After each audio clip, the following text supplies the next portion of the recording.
Bismillahirrahmanirrahim. Assalamualaikum warahmatullahi wabarakatuh.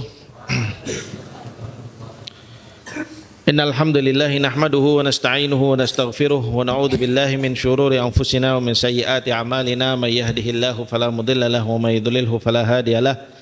Asyhadu an la ilaha illallah wahdahu la syarika lah wa asyhadu anna Muhammadan abduhu wa rasuluh. Ballagha ar-risalata wa adda al-amanata wa nasaha al-ummah wa jahada fi sabilillahi haqqa jihadihi hatta atahu al-yaqin. Allahumma salli ala Muhammad wa ala ali Muhammad kama sallaita ala Ibrahim wa ala ali Ibrahim wa barik ala Muhammad wa ala ali Muhammad kama barakta ala Ibrahim wa ala ali Ibrahim fil alamin innaka Hamidum Majid. Rabbi shrah li sadri wa yassir li amri wahlul 'uqdatam min lisani yafqahu qawli.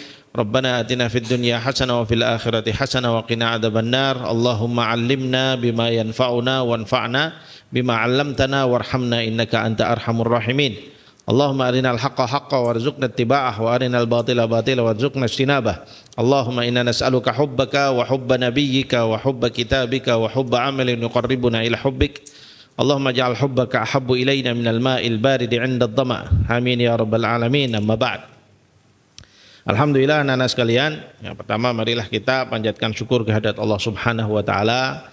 Mana sore hari ini Allah Subhanahu wa taala kembali memberikan taufiknya, kesempatan pada kita untuk bermajlis kembali dalam rangka untuk meneruskan pembacaan kita dari kitab Syama'il Muhammadiyah, di mana di dalam kitab ini kita mempelajari riwayat-riwayat yang disampaikan, dituliskan oleh Al-Imam Tirmidzi rahimahullah ya, tentang kehidupan Rasulullah sallallahu alaihi wasallam ya, syama'ilnya Rasulullah sallallahu alaihi wasallam. Apa itu syama'il?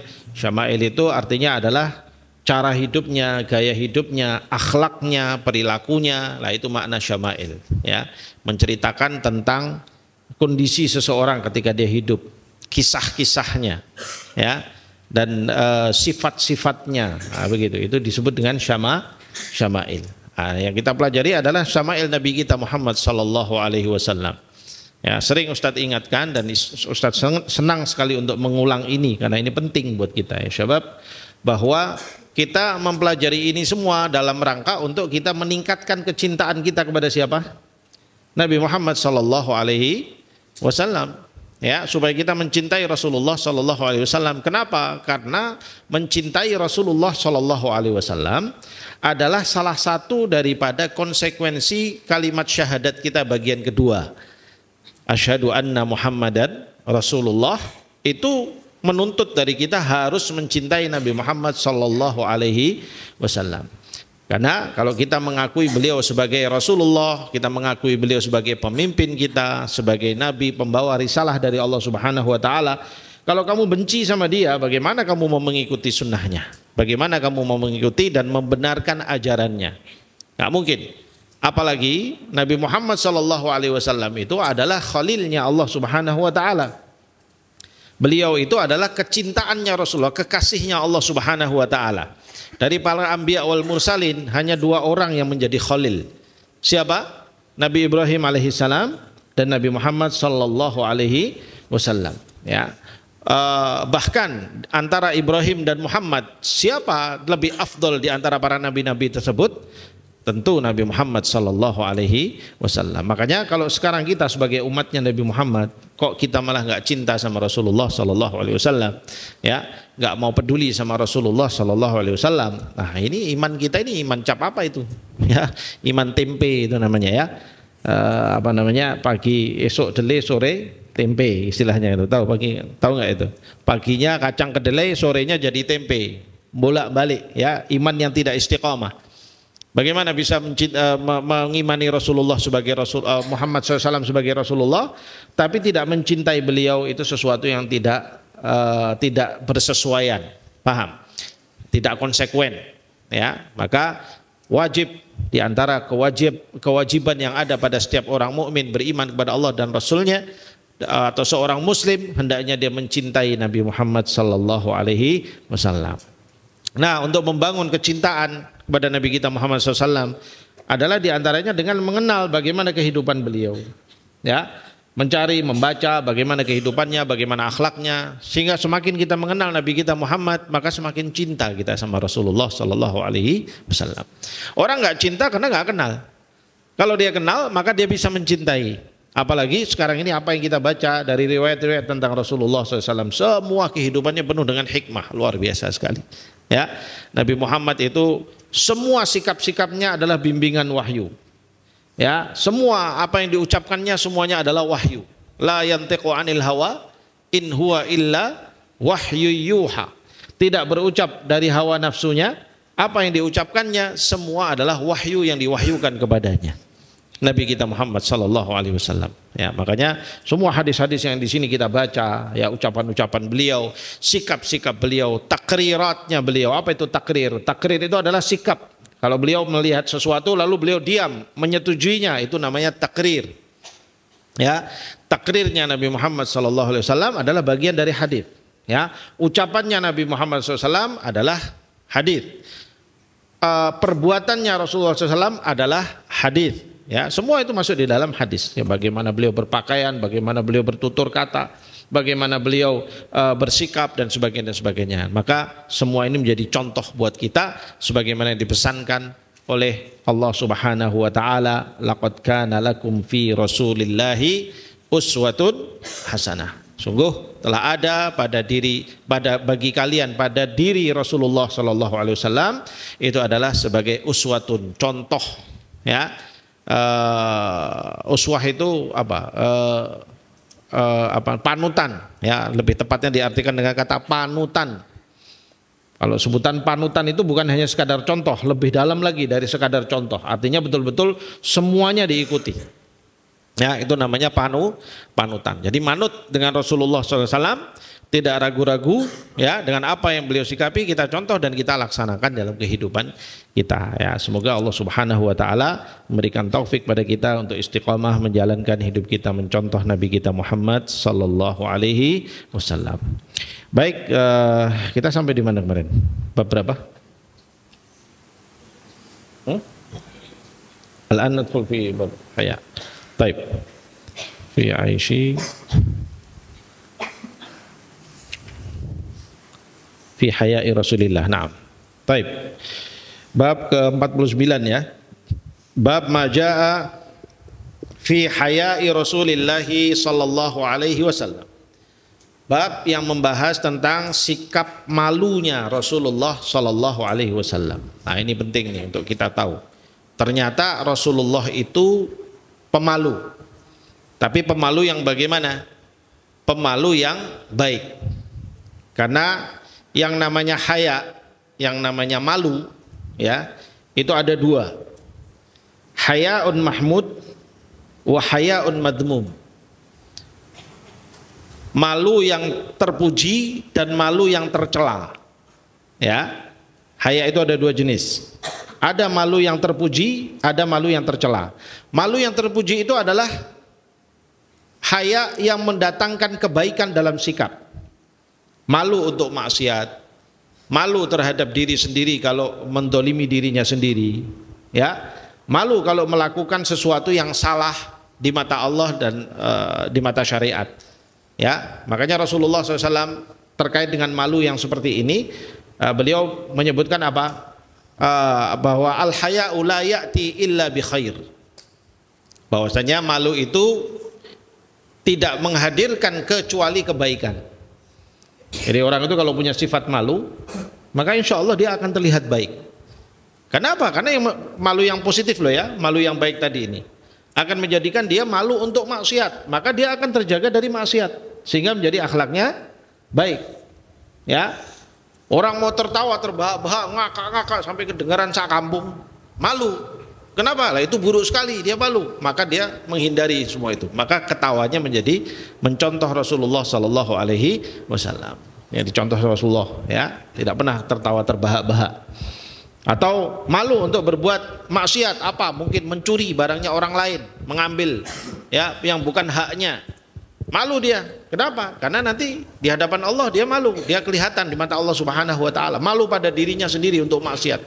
Nah, malu yang seperti ini yang disebut oleh Nabi, al-haya'u la ya'ti illa bi khair, ya. Sungguh malu itu tidak membawa pada diri seseorang kecuali kebaikan, tidak menghadirkan kecuali kebaikan. Artinya rasa malu begini membawa kebaikan. Tapi yang kedua adalah hayaun madmum, haya atau malu yang tercela. Bagaimana itu malu yang tercela? Malu yang membawa kepada hal-hal yang menghindarkan dia dari kebaikan-kebaikan. Contoh umpamanya malu untuk disuruh baca Al-Quran, malu. Tuh, kenapa kok malu? Orang baca Quran itu baik. Malu untuk disuruh ngajari umpamanya, disuruh ngajari ilmu apa? Oh, sana kamu ajari sana. Enggak lah, saya malu. Nah, itu tercela. Karena malu itu menghalangi dia dari kebaikan. Malu bertanya kalau di dalam daras, nggak paham, tapi malu mau nanya sama ustadz, nggak boleh. Makanya ya disebutkan la yata'allamul mustahi. Ya, orang yang tidak punya orang yang malu-malu maka dia tidak akan bisa belajar, tidak akan mendapatkan ilmu. Gara-gara dia malu, dia terhalangi dari kebaikan ilmu. Ya, gara-gara dia malu, ya, yang sebenarnya malu yang nggak bagus itu, malu yang tidak baik, akhirnya dia tidak bisa mendapatkan ilmu, dia tidak bisa mendapatkan pemahaman, atau jangan-jangan malah justru karena dia malu bertanya, pemahamannya keliru, karena nggak ditanyakan pada saat itu, maka malu, gara-gara malu maka dia kemudian tidak mendapatkan ilmu, ya. Nah, maka dari itu malu yang seperti ini masuk di dalam hayaun madmum, ya, dan ini tentu bukan yang diajarkan oleh Rasulullah Shallallahu Alaihi Wasallam. Bahkan Allah Subhanahu Wa Taala dalam Al-Quran menyebutkan apa? Innallaha la yastahyi ayyadriba mathalan ma ba'udah. Ya, Allah Subhanahu Wa Taala, ya, Rabbus samawati wal ard, penguasa alam semesta, Al-Akbar, yang maha besar dari alam semesta ini, ya Allah Subhanahu Wa Taala, Masya Allah, nggak bisa terukur, ya, kebesarannya. Wallahu a'lam bishawab, ya. Yang maha besar itu Allah katakan la yastahyi ayyadriba matalan ma ba'udah, untuk memberikan contoh hikmah kepada umat manusia, untuk mempercontohkan dengan nyamuk, sesuatu yang, ya, kita kalau sama nyamuk gimana sih? Ada yang kita hargai nyamuk, sesuatu yang sangat tidak berharga, ya. Nyamuk kalau dia hinggap di wajah kamu, kamu ceplek wajah kamu supaya dia mati. Semuanya tidak berharga bagi kamu, ya kan? Nyamuk itu. Tapi la yastahi. Ya, limadza? Li'anna fihi haq. Karena di sana ada kebenaran. Semua ciptaan-ciptaan Allah itu semuanya ada kebenaran, ada tujuan kebaikan di sana. Makanya ulul albab, orang-orang berakal, orang-orang soleh, orang-orang mukmin yang berakal itu, ya, mereka setiap melihat ciptaan-ciptaan Allah ini, mereka mengatakan apa? Rabbana ma khalaqta hadza batila subhanaka faqina adzabannar. Ya. Ya Allah, Kau ciptakan semua makhluk-makhluk ini, ada nyamuk, ada belatung. Kamu lihat belatung jijik. Ya kan? Ada lalat. Ya, kalau kamu lihat pasti kamu kamu usir dia, ya. Kalau mendekat juga kamu jauh, kamu usir dia. Atau makhluk-makhluk yang kamu lihat, ya, seakan-akan itu menjijikkan dan sebagainya. Tetapi sungguh di balik semua itu ada hikmah besar yang Allah Subhanahu wa taala hadirkan bersama makhluk itu. Tidak ada makhluk yang Allah ciptakan tidak ada fungsinya. Ya, kita kalau mau bicara belatung, kamu, ya, itu berjasa besar pada kita. Apa? Kalau di muka bumi ini nggak ada belatung, mungkin hari ini kita akan hidup dengan bangkai di mana-mana. Ya. Karena bangkai mati-mati, orang mati, binatang mati, semua yang mati-mati itu akan tersimpan, ya, bangkainya tersimpan dan tidak ada yang memakannya. Akhirnya kerjaan tersendiri buat kamu harus menguburkan, kamu harus apa, ya, pekerjaan tersendiri. Artinya berterima kasihlah kepada belatung. Ya, apa hikmah yang kita pelajari? Allah la yakhluqu syai'an illa bihaq. Allah tidak menciptakan sesuatu kecuali karena memang ada tujuannya. Bayangkan kalau seekor belatung saja ada hikmah penciptaannya, bagaimana dengan kamu? Kita manusia, kira-kira Allah ciptakan nggak ada tujuan? Hah? Allah ciptakan kita hanya begitu saja, pokoknya manusia tak ciptakan kamu terus kamu hidup sakarepmu, mau jadi apa, mau bagaimana terserah kamu, nanti kalau udah mati ya mati. Begitu saja. Nggak mungkin. Pasti ada hikmahnya. Apa hikmahnya? Allah yang kasih tahu sama kita.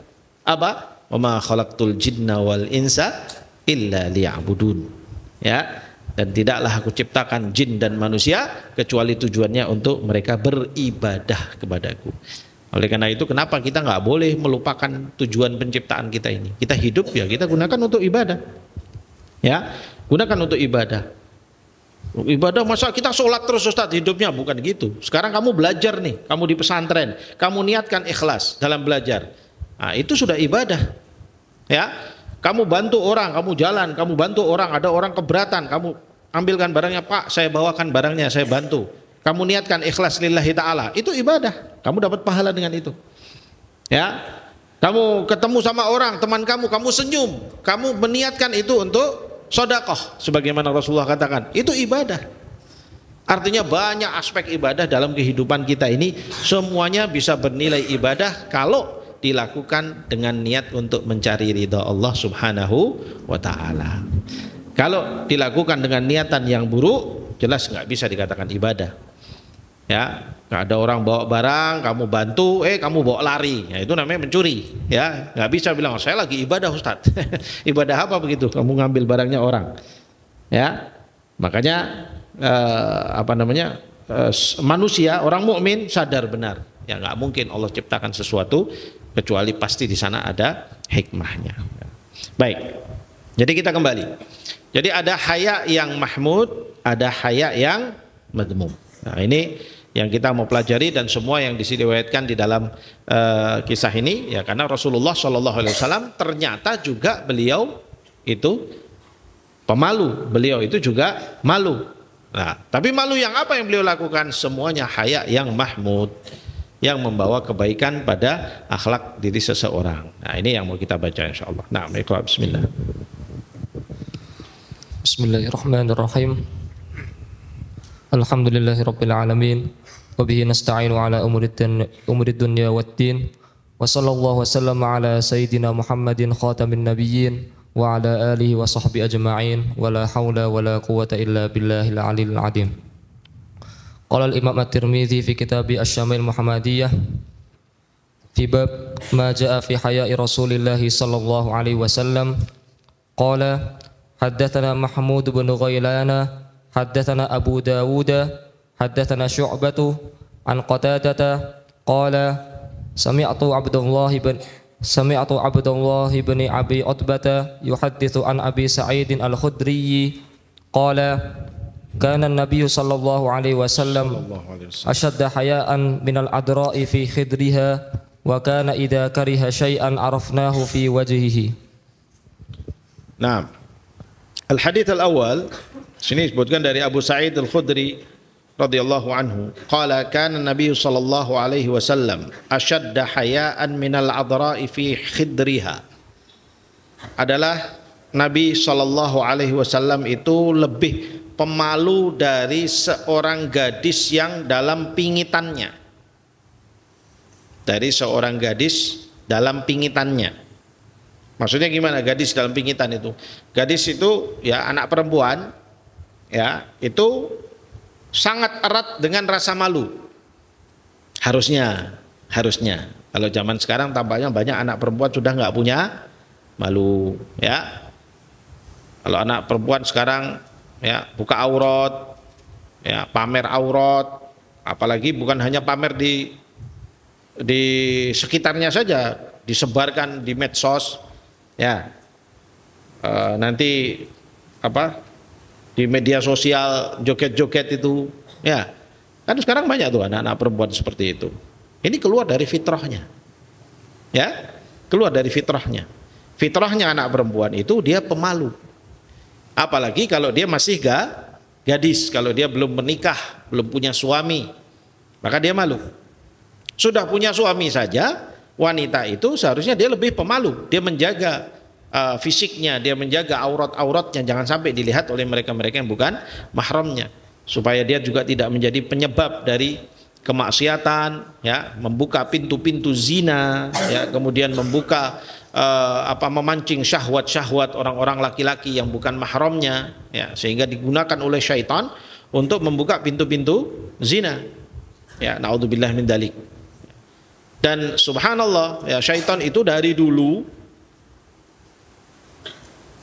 target dia di dalam merusak manusia adalah menjatuhkannya dengan menghilangkan rasa malunya dan memalukannya, mempermalukannya. Ya, mempermalukan manusia. Ingat bagaimana syaitan keberhasilan pertama, ya, syaitan mengganggu manusia, yaitu bapak kita dan ibu kita semua, Adam dan Hawa alaihimassalam, dari surga. Keberhasilan pertama dia setelah dia membujuk Adam dan Hawa untuk memakan buah yang dilarang oleh Allah Subhanahu wa taala. Apa yang terjadi? Allah kisahkan apa dalam Al-Qur'an? Allah cabut, hilangkan pakaiannya. Ya kan? Allah hilangkan pakaiannya, dibuat telanjang dan dipermalukan di depan makhluk-makhluk surga yang banyak itu. Dan hal yang sama sampai hari ini sedang mereka upayakan supaya manusia ini bertelanjang. Hari ini orang berpakaian tapi telanjang. Lalu dianggap bahwasanya itu tren. Itu gaya masa kini. Kalau pakaian yang menutup aurat, kuno, itu zaman dulu. Zaman sekarang mah harus disobek-sobek, utelnya harus kelihatan, pahanya kalau pakai celana panjang ya disobek-sobek biar kelihatan pahanya, ya. Atau pakai dipendekkan supaya auratnya kelihatan, ya. Apalagi perempuan, dia harus lebih kelihatan seperti itu. Pikiran apa itu? Dari mana pikiran seperti itu? Apakah dari fitrah manusiawi? Tidak. Karena fitrah manusia itu berpakaian. Fitrah manusia setelah diciptakan oleh Allah Subhanahu wa taala, Allah muliakan Adam dan Hawa juga dengan diberikan pakaian. Bahkan pakaian yang Allah berikan pada saat itu kepada Adam dan Hawa di surga ada termasuk pakaian yang bagus. Yang dengan itulah kemudian dia menjadi sosok yang betul-betul terhormat dengan pakaiannya. Manusia kalau hidup tanpa pakaian itu akan kehilangan kehormatannya. Coba kalau kamu ketemu presiden tapi telanjang, gimana kamu? Mau kamu hormati presiden? Oh, presiden ini presiden kita, tapi kira-kira gimana gitu? Hah? Mau kamu hormati begitu? Loh, ini Pak Presiden, kok nggak pakai baju? Ya memang gayanya gitu, mau gimana lagi gitu. Mau kamu bilang, wah saya malu punya presiden begitu. Kenapa? Karena fitrah manusia itu hidupnya dia berpakaian, dia menutup auratnya, dia jaga auratnya. Adapun sekarang ini yang sedang berkembang, ya, dengan gaya pakaian yang membuka aurat, membuka bagian-bagian tubuh, ya, baik laki-laki maupun perempuan, ya, itu semua adalah akibat daripada tipu dayanya syaitan. Dan mereka sedang mengulangi suksesi mereka pada saat mereka telah berhasil menelanjangi bapak kita dan ibu kita di surga, ya. Lalu kemudian Allah Subhanahu wa taala menurunkan mereka ke bumi. Lalu bagaimana coba? Pada saat itu setelah Allah Subhanahu wa taala menghilangkan pakaiannya, apa yang dilakukan oleh Adam dan Hawa? Apakah dia diam saja bertelanjang begitu? Enggak. Ya, fatafiqa yakhsifani min waraqil jannah, apa? Untuk menutup apa? Sauatihima. Sibuk mencari daun-daun surga untuk menutupi auratnya. Ya, untuk menutupi auratnya. Kenapa? Karena fitrahnya manusia itu hidup berpakaian. Makanya kalau ada manusia nggak mau berpakaian, itu kondisi tidak normal. Nah, kalau orang nggak berpakaian, oh ini karena orang gila, ya sudah, apa boleh buat, namanya orang gila. Ya, seperti ada orang gila di jalanan, ya jalan nggak pakai telanjang, ya nggak pakai baju, ya, telanjang bulat seperti itu. Nah, orang bilang ini orang gila. Itu saja kemudian nanti seharusnya pemerintah atau siapapun yang bertanggung jawab harus diambil orang seperti itu, diamankan. Kenapa? Karena pasti orang semua nggak nyaman melihat seperti itu, ya kan? Karena fitrahnya kita berpakaian. Adapun sekarang ini berkembang seperti itu, maka seharusnya manusia itu malu kalau tidak berpakaian, ya, malu kalau auratnya terlihat kepada orang-orang yang bukan mahramnya. Ya, malu kalau ada bagian-bagian dari sesuatu yang harusnya dia tutup kok terbuka kepada orang yang bukan mahramnya. Dan itulah fitrah, itulah yang diajarkan dan ada pada diri Nabi Muhammad SAW, menjadi bagian daripada ajaran yang diajarkan oleh Rasulullah, bagian daripada syariat kita. Syariat dinul Islam, ya syabab, ya. Perhatikan, syariat dinul Islam itu adalah din yang paling sesuai dengan fitrah. Ya. Faqim wajhaka lid-dini hanifa fitratallahi allati fataran nasa 'alaiha la tabdila li khalqillah. Ya. Maka hadapkanlah wajahmu kepada ad-din yang lurus ini. Ya, itulah fitrah yang Allah fitrahkan pada diri manusia. Allah bilang begitu. Tidak ada perubahan pada ciptaan-ciptaan Allah. Artinya apa? Tidak boleh diubah-ubah fitrah tersebut. Fitrah dinul Islam Allah hadirkan sesuai dengan fitrah. Dari mulai urusan-urusan yang terkait dengan keyakinan sampai urusan-urusan yang sifatnya amal anggota badan. Manusia itu secara fitrahnya dia pasti mengakui alam semesta ini tidak mungkin diurus oleh Tuhan yang banyak. Alam semesta ini tidak mungkin ya tertata serapi ini, sebagus ini, setertib ini, ya, kecuali pasti ada satu yang mengaturnya. Kalau yang ngatur dua-duanya ngaku Tuhan lagi umpamanya. Tuhan A sama Tuhan B. Nah, kalau Tuhan itu kan dia ditaati bukan mentaati. Ya kan? Kalau Tuhan A taat sama Tuhan B berarti yang A ini bukan Tuhan. Nah, tapi kalau karena dia harus menunjukkan eksistensi dia Tuhan, maka dia pun bikin aturan. Karena Tuhan B sudah bikin aturan, oh siang itu terang, malam itu gelap. Yang Tuhan A kalau sepakat sama ini berarti dia bukan Tuhan. Maka mau nggak mau dia bikin sebaliknya. Ya kan? Apa dia bikin? Oh enggak, kalau saya siang itu gelap, malam itu terang. Wah, kelak ini Tuhan dua, gitu. Kita jadi manusia di dunia ini bingung, langitnya kelap-kelip, bumi gonjang-ganjing. Ya, akhirnya Pak Dalang itu yang bilang, bumi gonjang-ganjing, langit kelap-kelip. Kenapa? Karena Tuhannya lebih dari satu. Gak masuk akal ya syabab, gak masuk akal, gak bisa. Artinya gak sesuai dengan fitrah manusia. Gak sesuai kalau kita lihat pada fitrah alam semesta ini, kemudian kamu pikirkan bahwa alam semesta ini diatur oleh lebih dari satu Tuhan. Itu gak masuk akal. Pasti ya hanya satu Tuhan. Ya, yang untuk mengaturnya. Makanya Allah Subhanahu wa taala bilang apa dalam Al-Qur'an? Ya, "Lau kana fihima alihatun la fasadata." Ya kan? Kalaulah di langit dan di bumi ada Tuhan yang banyak, pasti langit dan bumi udah hancur dari dulu. Ya itu tadi kelai sendiri masing-masing menghidupkan eksistensi dirinya sebagai Tuhan. Nah, Tuhan kok. Kalau Tuhan taat sama Tuhan yang lain berarti dia hamba. Maka dia nggak boleh taat sama yang lain, maka dia bikin aturan yang bertentangan dengan yang lainnya, maka terjadilah keributan, maka alam semesta ini pasti hancur. Tapi sekarang kita lihat alam semesta ini, masya Allah, terjaga dengan baik, ya, tertata dengan baik, siklus-siklusnya berjalan dengan baik. Ada musim panas, ada musim dingin, ada musim hujan, ada musim kemarau, ada siang yang terang, ada malam, ada matahari yang terus bersinar. Ya, kemudian ada bulan yang datang pada waktu-waktunya yang terlihat sempurna, ada kadang terlihat sebagian dan sebagainya. Ini bagaimana ngaturnya semuanya itu? Ya, perputarannya dan sebagainya ini. Jarak antara bumi dan bulan, jarak mereka berdua sama matahari, jarak dengan planet-planet yang lain. Siapa yang ngatur semua itu? Nggak mungkin kalau itu ya diatur oleh Tuhan yang lebih dari satu. Atau lebih tidak mungkin lagi kalau alam semesta ini nggak ada yang ngatur. Dia jalan sendiri aja. Autopilot istilahnya, jalan sendiri gitu. Nah, itu lebih nggak masuk akal lagi, nggak mungkin. Gimana kalau nggak ada yang menciptakan, nggak ada yang menghadirkan, ya udah dia datang sendiri aja. Gimana? Terus siapa yang mendatangkan? Nggak ada siapa-siapa. Ya nggak mungkin, nggak ada sesuatu kok bisa menghadirkan sesuatu. Itu nggak ada, nggak mungkin.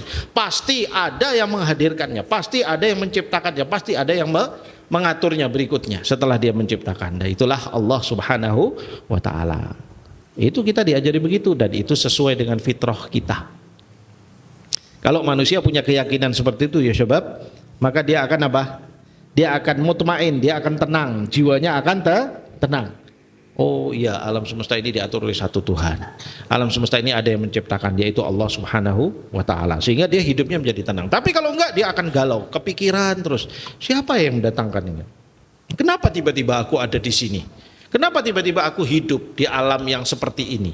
Lalu kemudian nanti setelah itu aku harus mati. Terus setelah mati aku harus bagaimana dan apa dan kemana?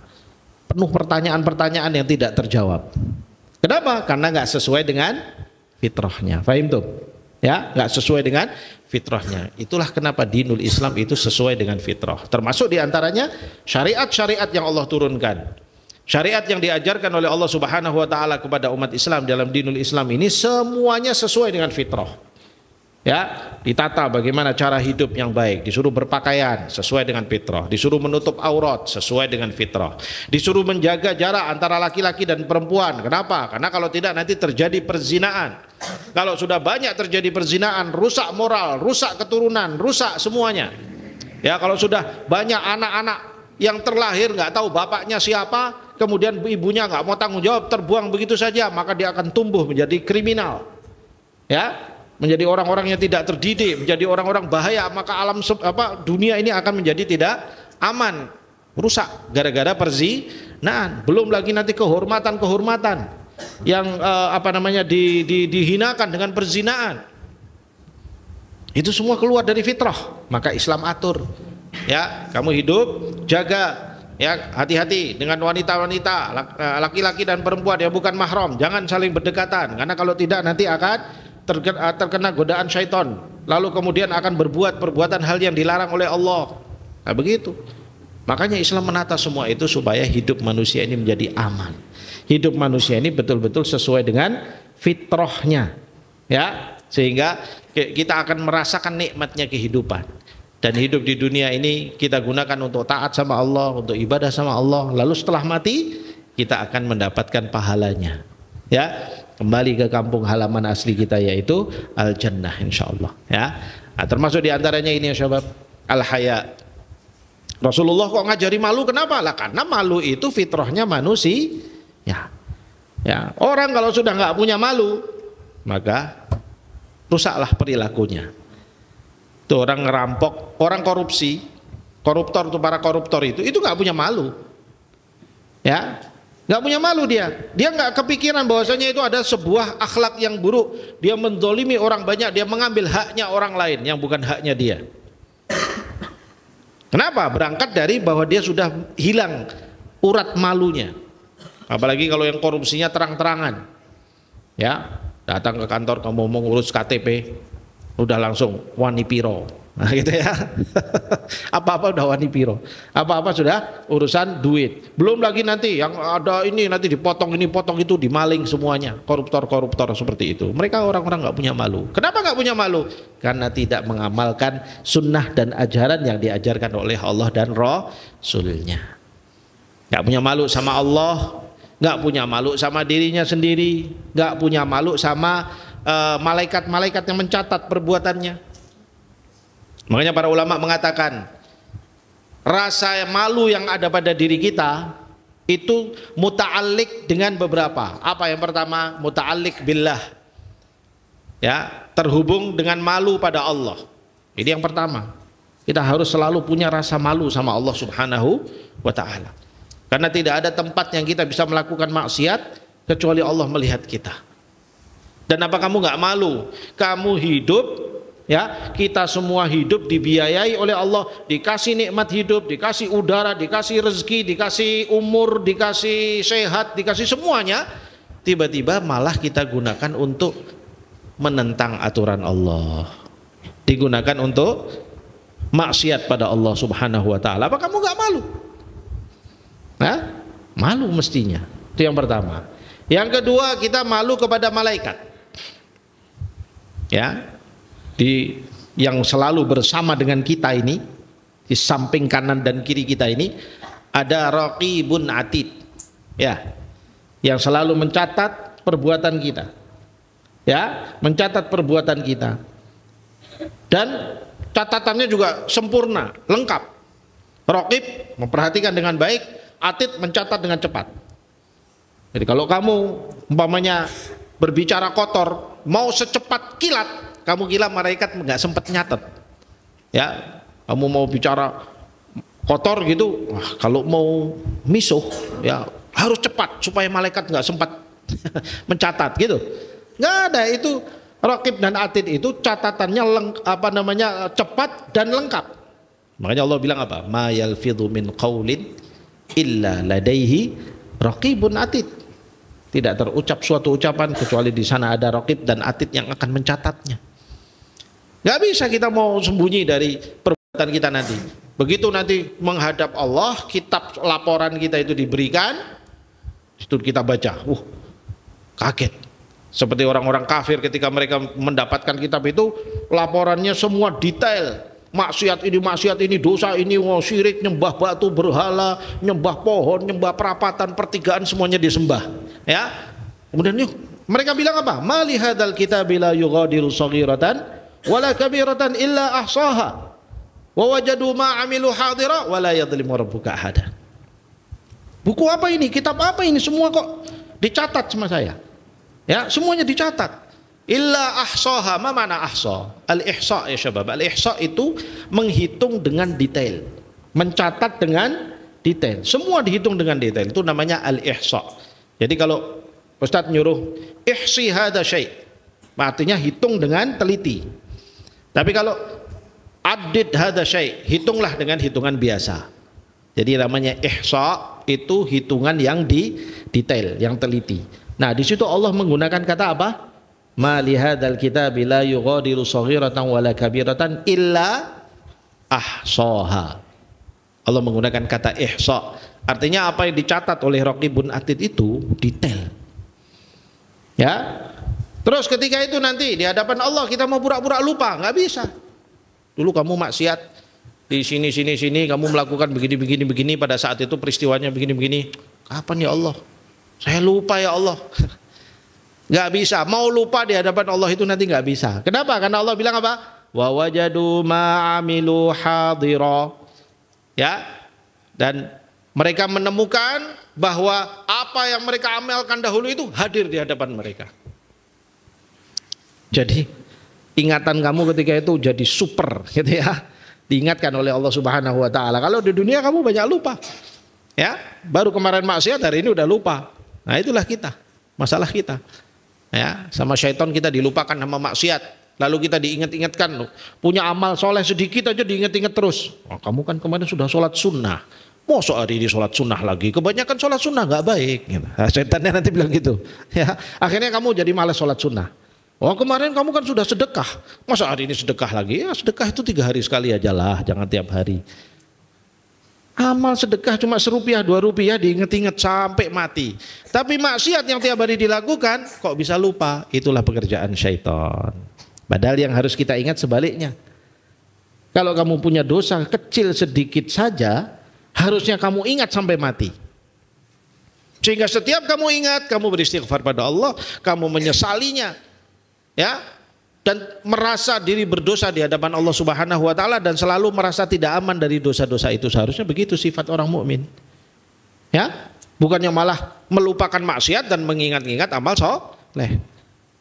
Seorang mukmin itu kalau ada maksiat dia ingat, betul-betul ingat sampai lama, nggak pernah lupa dan selalu beristighfar, lalu dia lupakan amal soleh apapun.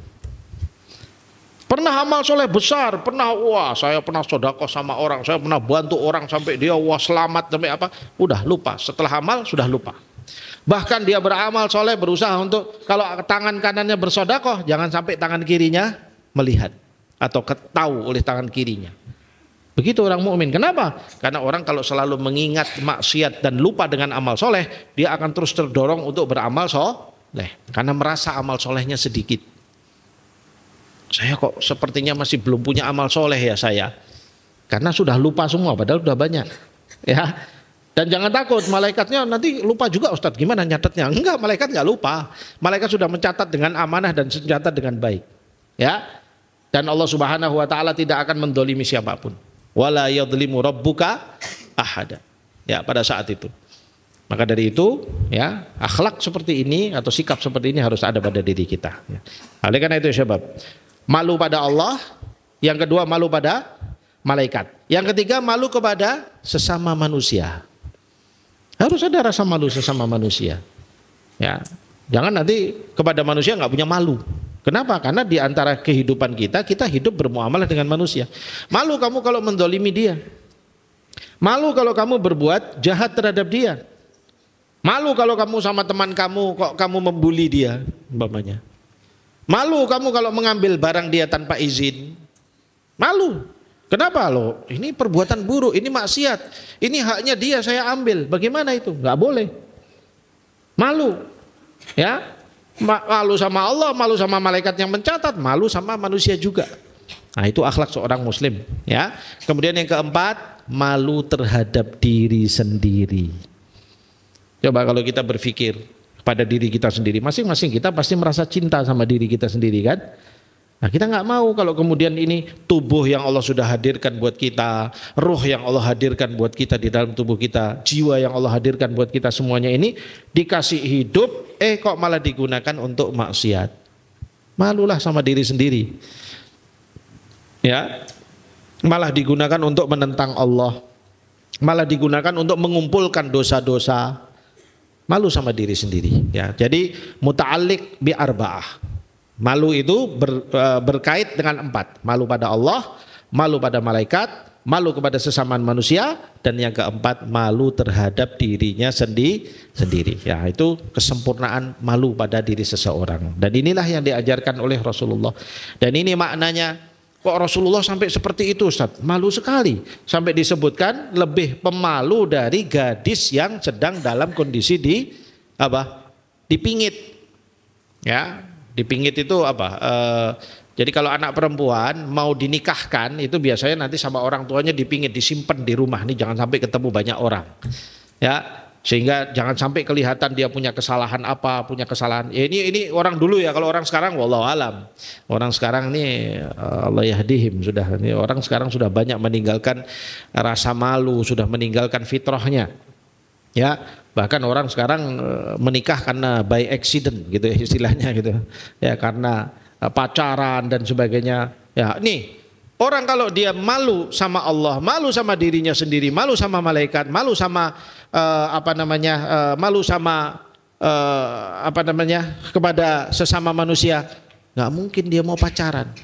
Dia berhubungan dengan lawan jenisnya yang bukan mahramnya, malu. Kenapa? Karena itu perbuatan bukan perbuatan manusia. Ya, manusia itu terhormat. Allah jadikan manusia laki-laki dan perempuan dan pasangannya itu kalau mau hidup bersama, nanti harus ada sebuah akad yang mengikat di antara mereka, menunjukkan laki-lakinya saya siap bertanggung jawab. Nah, begitu. Ya.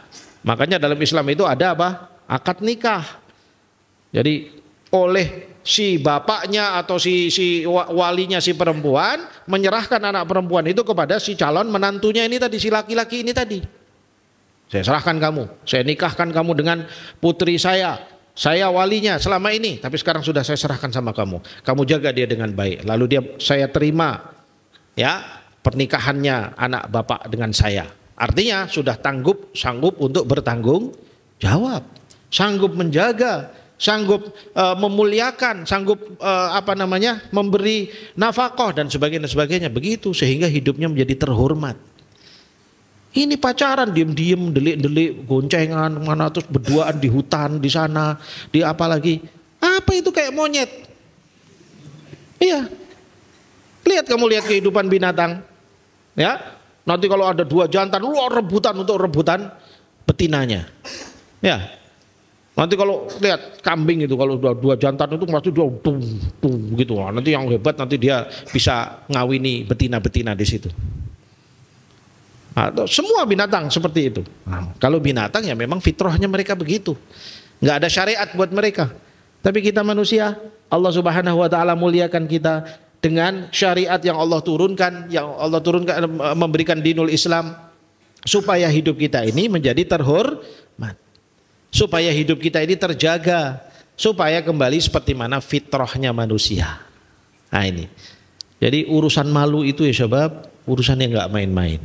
Ya, urusan yang menjaga kehormatan seseorang manusia. Maka jaga rasa malumu kepada 4 hal tadi itu. Malu sama Allah, malu sama malaikat, malu sama sesama manusia, dan malu terhadap diri sendiri. Malu yang bagaimana?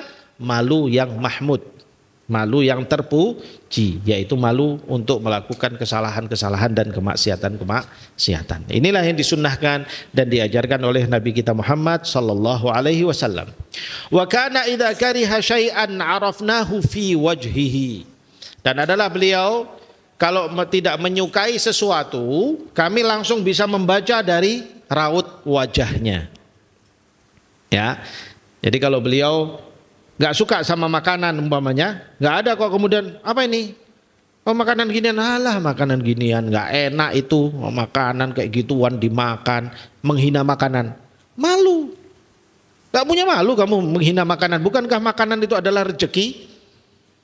Ya, bukankah itu pemberian Allah Subhanahu wa taala kepadamu?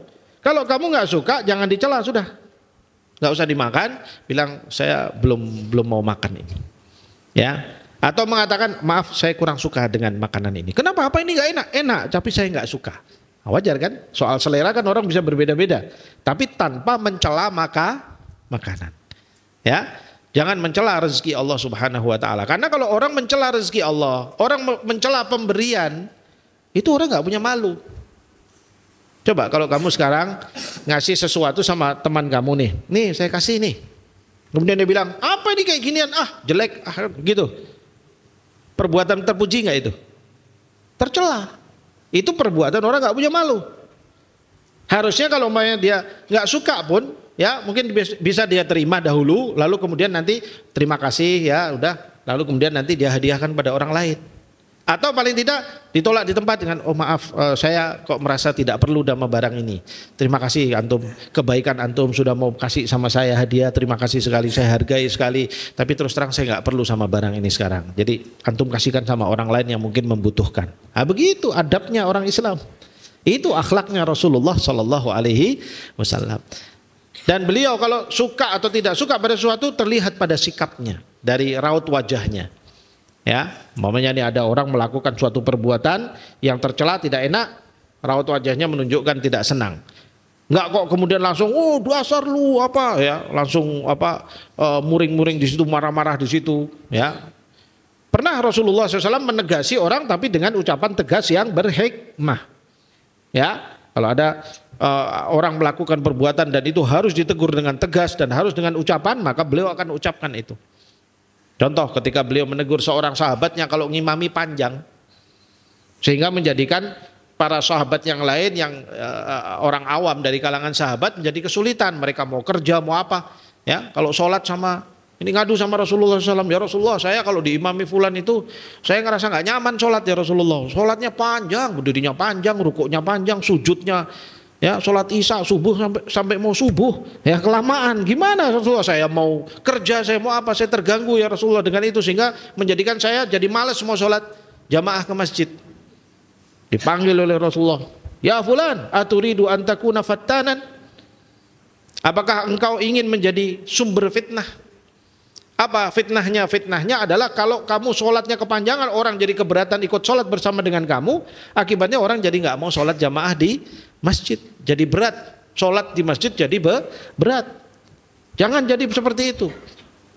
Man shalla bin nas falyukhaffif, maka barang siapa yang sholat mengimami maka hendaknya dia meringankan, karena di sana ada orang tua atau dawil hajah, ada orangnya juga memerlukan hajat. Bisa jadi orang lagi sholat, karena setelah itu dia mau ada keperluan, gara-gara sholatmu panjang akhirnya keperluannya rusak semuanya gara-gara kamu. Padahal nggak harus sholat itu panjang-panjang, sesuatu yang bukan wajib, kan begitu? Ya, makanya semua dijaga dengan baik. Itu pada saat memang diperlukan. Tapi kalau enggak, Rasulullah nggak suka dengan sesuatu, cukup terlihat dari wajahnya dan para sahabat langsung tahu ini Rasulullah nggak suka. Nah, intinya Rasulullah nggak suka mencela sesuatu, ya nggak suka mengucapkan sesuatu kalau sesuatu itu memang tidak baik. Wallahu a'lam bishawab. Ya. Nah, istamir. Assalamualaikum. Qala rahimahullah. Haddatsana Mahmud bin Ghailana qala haddatsana Waqi'un qala haddatsana Sufyanu an Mansurin an Musa bin Abdullah bin Yazid al-Khatmiyyi an maula li Aisyah qalat Aisyah ma nadartu ila farji Rasulillah sallallahu alaihi wasallam aw qalat ma raaitu farja Rasulillah sallallahu alaihi wasallam qattu sallallahu alaihi wasallam. Nah, hadis berikutnya ini walaupun ini hadis ini dhaif, ya isnadnya dhaif, tetapi la ba'sa bihi karena dia secara maknanya terdukung oleh hadis-hadis yang lain. Di mana di sini Aisyah radhiyallahu anha ummul mukminin mengatakan ma nadartu ila farji Rasulillah sallallahu alaihi wasallam ya, aku selama hidup, ya, atau mungkin kalau diterjemahkan agak bebas, ya, aku sebagai istri Rasulullah selama hidupku aku belum pernah melihat kemaluan Rasulullah Shallallahu Alaihi Wasallam. Artinya Rasulullah menjaga, dan ini menunjukkan apa? Muqtada min haya'i Rasulillah Shallallahu Alaihi Wasallam, bahwa Rasulullah itu kan sifatnya punya rasa malu. Saking malunya itu sampai sama istrinya saja beliau menjaga hal-hal yang sangat privat. Ya, walaupun ini riwayat dhaif sekali lagi, karena di sana ada riwayat yang lain menyebutkan bahwa di antara romantisme kehidupan berkeluarganya Rasulullah Shallallahu Alaihi Wasallam itu Rasulullah pernah mandi bersama dengan Aisyah di dalam satu ember. Nah, walaupun di situ para ulama hadis mengatakan rasanya nggak mungkin kalau tidak terlihat kemaluan di antara keduanya dan sebagainya gitu, sehingga hadis ini akhirnya dipertanyakan gitu ya. Tetapi setidaknya hadis ini kenapa dikutip oleh Imam Tirmidzi di dalam kitab ini, dalam bab ini, untuk menguatkan dan melengkapi, karena beliau mendapatkan riwayat seperti ini dan melengkapi bahwasanya muqtada hayanya Rasulullah itu sampai, ya, ada riwayat yang menyebutkan sampai istrinya saja tidak pernah melihat kemaluan Rasulullah Shallallahu Alaihi Wasallam, ya. Nah, sampai seperti itu, ya. Dan ini menunjukkan betapa pemalunya Rasulullah Shallallahu Alaihi Wasallam. Ya, bahkan ya syabab, ya, kalau kita perhatikan urusan malu ini penting. Oleh karena itu, ya, jangan sampai jadi orang yang tidak punya malu. Ya, sampai disebutkan dalam hadis bahwasanya sesungguhnya di antara peninggalan para nabi-nabi terdahulu adalah wasiat mereka, innahu idza lam tastahi fasna ma syi'ta. Kalau kamu nggak punya malu, ya sudah, kamu lakukan aja semau kamu. Ya, artinya orang itu kalau melakukan segalanya semau syahwatnya, semau keinginannya, itu menunjukkan ini orang nggak punya malu.